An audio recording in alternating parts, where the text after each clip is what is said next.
ಅದೆಲ್ಲ ಜಗಣ್ಣನ ಅಧ್ಯಕ್ಷತೆ ಒಳಗೆ. ಜಗಣ್ಣಂಗೆ ಬಡವರು ಕೂಲಿ ಕಾರ್ಮಿಕರು ಅಂದರೆ ತುಂಬ ಪ್ರೀತಿ. ಅದ್ರಾಗೂ ನಾವು ಒಂದು ಜೊತೆ ತುಂಬ ಓಡಾಡ್ತಾ ಇರ್ತೀವಿ. ಜೋಬಲ್ಲಿ 5,000 ರೂಪಾಯಿ ದುಡ್ಡಿತ್ತು ಅಂದ್ರೂ ನಾಳೆ ಏನು ಅಂತ ಅವ್ನಿಗೆ ಗೊತ್ತಿರಲ್ಲ. ತೆಗೆದು ಹಂಗೆ ಕೊಡ್ತಾ ಇರ್ತಾನೆ. ಬಿಡೋಣ ನಾಳೆ ನೋಡ್ಕೊಳ್ಳೋಣ, ಇನ್ನೊಂದು ಗಂಟೆಗೆ ನೋಡೋಣ ಬಿಡೋಣ ಅಂತ ಹೇಳ್ತಾ ಇರ್ತಾನೆ. ಅವ್ನಿಗಿರೋ ಅಷ್ಟು ಪ್ರೀತಿ, ಅಭಿಮಾನ, ಕಾಳಜಿ ನಾನು ಕಂಡಂಗೆ ಯಾವ ಒಂದು ರಾಜಕಾರಣಿಗಳಿಗೂ ಇಲ್ಲ.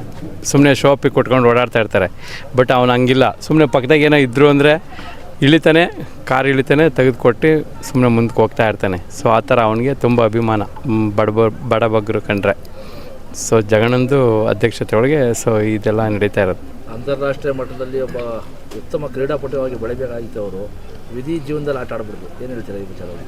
ಇದು ಏನು ಮಾಡೋದಕ್ಕಲ್ಲ. ಕೆಲವೊಂದು ಸಂದರ್ಭಗಳು ಎಂತೆಂಥವ್ರ ಜೀವನದಲ್ಲಿ ವಿಧಿ ಆಟ ಆಡಿರ್ತಾರೆ, ಅದೇ ಥರ ಜಗಣ್ಣನ ಜೀವನದಲ್ಲೂ ಆಟ ಆಡಿದೆ. ಮೋಹನ್ಗೌಡ. ಇದು ಹೇಗೆ ಅಂದರೆ, ಪ್ರತಿಯೊಬ್ಬರಿಗೂ ಈಗ ಗೌರಿ ಗಣೇಶ ಹಬ್ಬ ಅಂದರೆ ಅವರಿಗೆ ಬಾಗಿನ ಕೊಡೋದು ಸಾಮಾನ್ಯವಾಗಿ ಬಂದಿದೆ ಇವತ್ತು ಭೂಮಿ ಮೇಲೆ. ಅಂದರೆ ಹಣಕಾಸಿರೋರ್ಗೂ ಅವ್ರವ್ರ ಅಕ್ಕ ತಂಗಿರಿಗೆ ಏನು ಮಾಡೋಕೆ ಮಾಡ್ತಾರೆ. ದುಡ್ಡು ಇಲ್ದಿರೋರು ಅವ್ರವ್ರ ಲೆವೆಲ್ಗೆ ತಕ್ಕ ಮಟ್ಟಿಗೆ ನಡ್ಕೊತಾರೆ.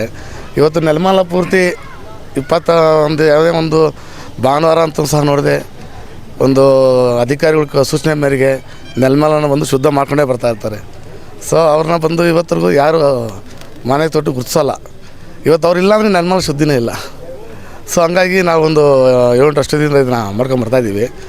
ನನ್ನ ತಂದಿರು ಬಂದು ಕೇಳ್ಕೊಂಡ್ರು ಅಣ್ಣ ಈ ಥರ ಗಣಪತಿ ಕುಣಿಸ್ತಾ ಇದ್ದೀವಿ, ಏನು ಮಾಡೋದು ಅಂತ. ನಾನೊಬ್ಬ ಕ್ರೀಡಾಪಟುವಾಗಿ ಒಂದು ಸೋಂಬೇರಿ ಮಾಡೋಕ್ಕೆ ಇಷ್ಟಪಡಲಿಲ್ಲ. ಅವ್ರಿಗೆ ಒಂದು ತಿಳುವಳಿಕೆ ಕೊಟ್ಟೆ. ನೋಡೋ, ಯಾವುದೇ ಒಂದು ಕಾರ್ಯಕ್ರಮ ಆದರೆ ಕಾರ್ಯಕ್ರಮದಲ್ಲಿ ಗಣಪತಿ ಕುಣಿಸೋದು, ಆರ್ಕೆಸ್ಟ್ರಾ, ಮಾಮೂಲಿ ಟಮಟೆ ಅನ್ನೋದೆಲ್ಲ ಬಂದೋದು ನಮಗೆ ಸೀಮಿತವಾಗಿರುತ್ತೆ. ಏನೋ ಒಂದು ಕಾರ್ಯಕ್ರಮ ಅಂತ ಮಾಡಿದ್ರೆ ಅದು ಮುಂದಕ್ಕೆ ಯುವ ಪೀಳಿಗೆಗೆ ಏನಂತಾರೆ ಅಂದರೆ ಮಾದರಿ ಆಗಬೇಕು ಅಂತ ಹೇಳಿ ಇವ್ರಿಗೆ ನಾನು ಹೇಳಿದೆ, ಒಂದು ಈವೆಂಟ್ ಮಾಡಿ ಅಂತ. ಆವಾಗ ಇವರೇ ಆಲೋಚನೆ ಮಾಡಿ ನನಗೊಂದು ಹೇಳಿದ್ರು, ಅಣ್ಣ ಈ ಥರ ನಾವು ನಗರಸಭೆ ಪೌರ ಕಾರ್ಮಿಕರಿಗೆ ಏನೋ ಮಾಡಬೇಕಣ್ಣ, ಅವ್ರಿಗೇನು ಯಾರು ಏನು ತಾಂಬಲಗಳು ಆಯ್ತು ಕಣ, ಅದೇನು ಬೇಕು ಮಾಡಿ ನಿಮ್ಮ ಬೆನ್ನಿಗೆ ನಾನು ಇರ್ತೀನಿ. ಅದಕ್ಕೆ ಆದಾಗಿ ಮಂಜೇಶ ಮತ್ತು ಅವ್ರ ಸ್ನೇಹಿತರಲ್ಲ ಇವ್ರ ಮುಖಾಂತರ ಬಂದಂದಮೇಲೆ ನಾವು ಇಲ್ಲಿ ಮಾಡ್ತಾಯಿದ್ವಿ ಇವತ್ತು.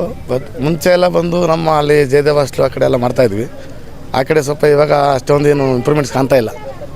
ಇವರಲ್ಲಿ ಒಂದು ಉತ್ತೇಜನದಿಂದ ಜೊತೆ ಸೇರಿದ್ದೀವಿ.